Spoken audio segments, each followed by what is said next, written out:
비도 오고 길도 적당히 젖어 있어 감성 뿜뿜인데 뭐 재미난 일 없을까? 맞다. 접사를 한번 찍어봐야겠다. 이런 비 오는 날 접사가 죽이지. 그럼 접사 찍으러 가자. 안녕하세요, 여러분. 재미머리입니다.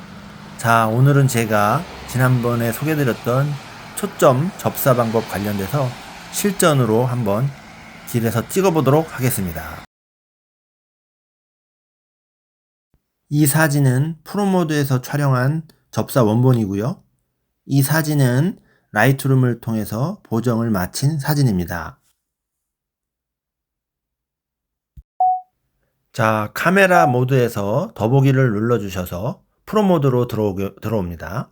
자, 프로모드 화면인데요. 우선 접사를 하기 위해서는 ISO 값을 최저치인 50으로 우선 맞춰 주시고요. 지금 셔터 스피드 값 같은 경우는 조정을 할 수가 있지만 우선 기본 접사 모드에서는 0으로 수치 값을 0으로 설정을 하시면 되겠습니다. 자, 지금 셔터 스피드는 조정을 하는 거에 따라서 선명도가 초점이 이제 맞는 지점이 생기는데요. 우선 기본 접사 모드를 위해서 초점 값을 0으로 설정을 하였습니다. 자, 0으로 설정한 뒤에 휴대폰을 피사체에 가까이 가져갔다 조금 뒤로 갔다 앞으로 갔다 뒤로 갔다 하면서 가장 초점이 잘 맞는 지점이 어딘지를 찾아보시면 되겠습니다. 자, 제가 지금 왔다 갔다 하면서 초점을 맞춰보고 있는데요. 자, 요 지점에 초점이 잘 맞아서 한 장 찍었고요. 자, 또 이렇게 왔다 갔다 하다 보면 각도에 따라서 약간씩 변동이 있겠지만 초점이 잘 맞는 지점이 생깁니다. 자, 또 한 장 찍었습니다. 자, 이렇게 기본 접사 모드는 셔터 스피드 값을 수동으로 조정한 다음에 0으로 맞추고 촬영을 해서 가장 선명한 지점에서 촬영을 하시면 되고요. 다음으로 피사체가 고정되어 있고 제가 휴대폰의 위치에 따라서 이제 셔터 스피드를 조정해서 초점을 맞춰서 촬영하는 방법이 있겠습니다. 자, 먼저 지금 현재 거리에서 제가 셔터 스피드 값을 좌우로 움직여 보고 있는데요, 여러분들.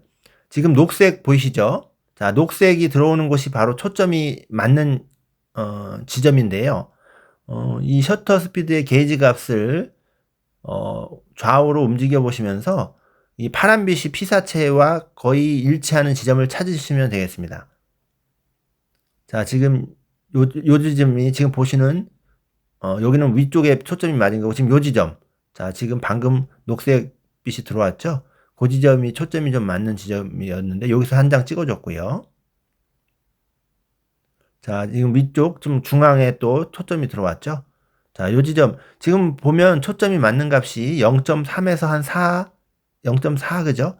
요것은 이제 거리에 따라 피사체와의 거리에 따라 상황이 다르기 때문에 매 촬영마다 좀 다를 수는 있습니다. 하지만 지금 제가 촬영하고 있는 구도에서는 0.4 정도의 지금 보면 낙엽에 초점이 잘 맞는 것을 볼 수가 있습니다.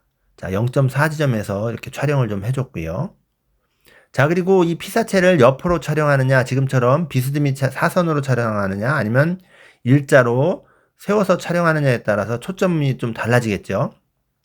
만약에 피사체를 이렇게 사선으로 놓고 찍는다고 한다면 지금 보시는 것처럼 초점이 아무래도 이 낙엽 중에서도 잘 맞는 부분이 있고 또 초점에서 살짝 벗어난 곳은 아웃포커싱이 되는 지점도 있을 겁니다.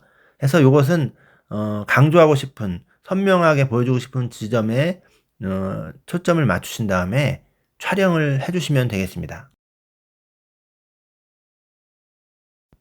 보정하고자 하는 이미지에서 라이트룸을 눌러줍니다. 자, 라이트룸을 눌러주게 되면 이렇게 편집 메뉴 화면이 나오게 되는데요. 하단에 편집을 눌러줍니다. 편집을 눌러주게 되면 여러 설정 항목들이 나오는데요. 위에서부터 하나하나 설정을 해주면 됩니다. 먼저 노출값을 조정해 보겠습니다. 자, 지금 게이지를 좌우로 움직이시게 되면 이렇게 색감이 변하게 되는데요. 노출값이 변하면서 밝아졌다, 어두워졌다 합니다. 자, 위쪽에 보이는 그래프는 히스토그램이라고 하는데요. 설정을 하실 때, 조정을 하실 때 저 히스토그램을 눌러서 놓고 저 그래프를 보시면서 그래프가 좌측 극단 혹은 우측 극단으로 치우치지 않도록 적절한 값을 선택해 주면 되겠습니다. 자, 다음으로 대비값을 조정해 보겠습니다. 자, 대비값도 좌우로 움직여 주시면서 위에 나오는 히스토그램의 상태를 보시면서 적절한 값을 찾아서 선택을 해주시면 되겠습니다.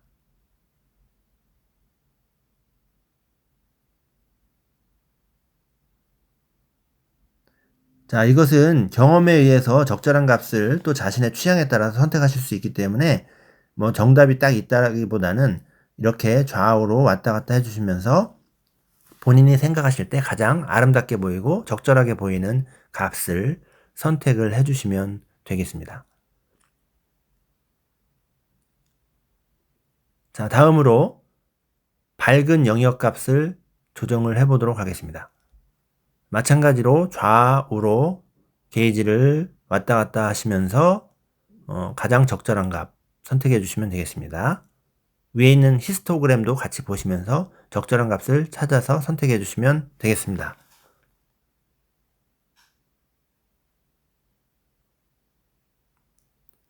자, 다음으로 어두운 영역인데요. 게이지를 좌측으로 이동하면 어두운 영역이 늘어나고 우측으로 게이지를 이동하면 어두운 영역이 줄어드는 상태를 보실 수가 있습니다.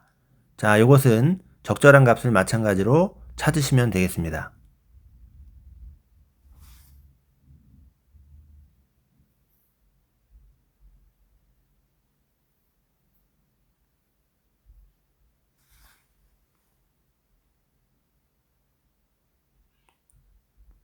자, 다음으로는 흰색 계열입니다. 자, 흰색 계열은 우측으로 가면 흰색 계열을 늘려주고, 자, 좌측으로 가면 흰색 계열을 줄여주는 형태가 되겠습니다. 이것도 상단의 히스토그램을 같이 보시면서 적절한 값으로 설정을 해주시면 되겠습니다.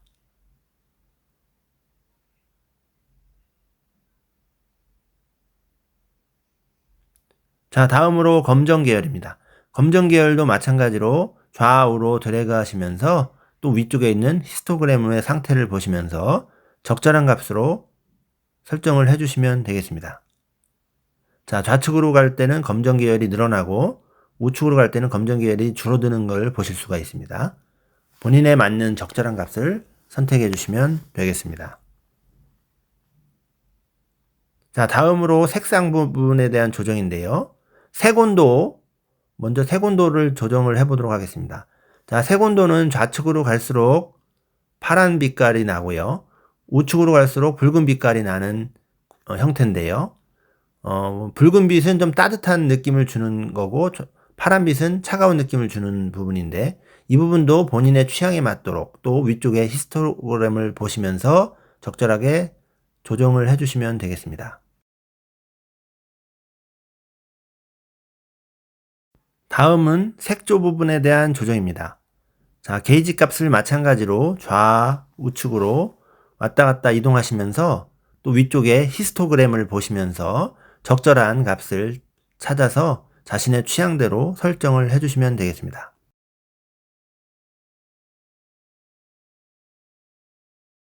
자, 다음으로는 생동감 부분입니다.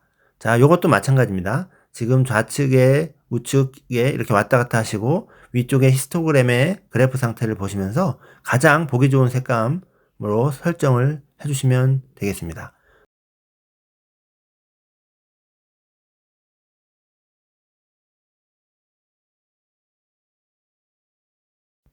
다음은 채도 부분입니다.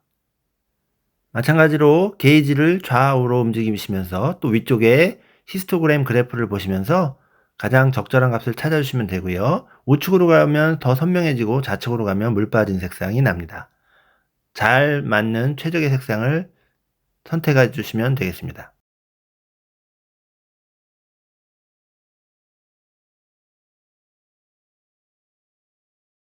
다음은 하단의 효과 탭을 눌러 세부사항을 설정해 주시는데요. 먼저 텍스처 설정입니다. 텍스처 세부 게이지를 좌우측으로 움직이시면서 가장 적절한 값을 설정해 주시면 되겠습니다. 다음은 명료도 조정입니다. 게이지를 좌우로 움직이시면서 마찬가지로 가장 적절한 보기 좋은 값을 설정해 주시면 되겠습니다.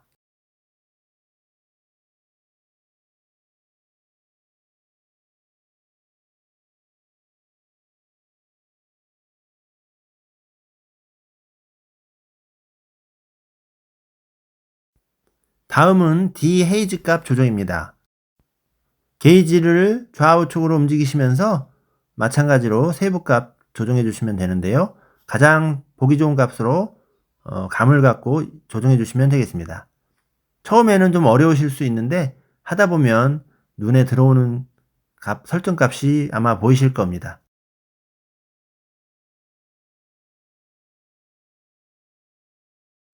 다음으로는 비네팅 값 조정인데요. 비네팅 값은 가장자리에 대한 밝고 어둠의 처리를 값을 말하는 건데 필요하시면 사용하시면 되겠습니다. 다음으로는 그레인 값입니다.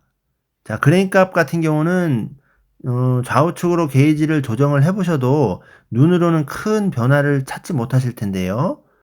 비네팅 양 값을 설정하시면 크기 및 거칠기 값도 설정할 수 있는 메뉴가 나타납니다.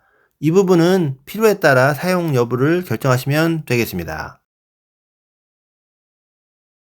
다음은 세부 정보 탭을 눌러서 선명 효과를 설정해 줍니다. 자, 마찬가지로 양, 반경 이런 값들이 있는데 조정을 해보시면서 적당한 값이 있는지 확인해 보시고 있으시면 선택하시면 되겠습니다.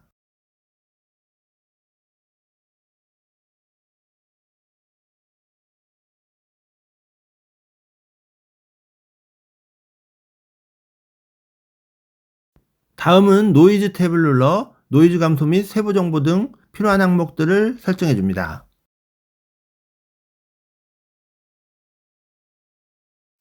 다음은 색상 노이즈 탭을 눌러서 색상 노이즈 감소 및 세부 정보 등을 설정해 줍니다.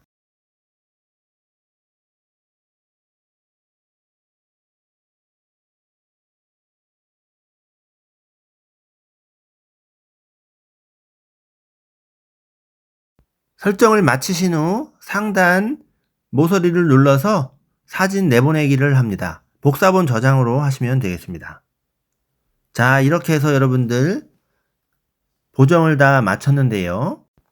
사진의 보정 전과 후를 한번 살펴보도록 하겠습니다. 보정 전, 보정 후, 보정 전, 보정 후, 확대, 축소, 확대, 축소. 자, 여러분 오늘 지난번 접사 그리고 초점 강의에 이어서 설명에 이어서 오늘은 실전으로 한번 비오는 거리에서 감성을 느끼면서 접사 모드를 실전으로 찍어서 보여드렸습니다. 자, 여러분들께서도 적극적으로 가지고 계신 스마트폰을 활용해서 이런 재밌는 사진, 감성적인 사진을 많이 찍어 보시기 바랍니다. 자, 오늘은 여기까지 하도록 하겠습니다. 다음에 더 좋은 영상으로 찾아뵙겠습니다. 모두 구독, 좋아요 한 번씩 부탁드립니다. 감사합니다.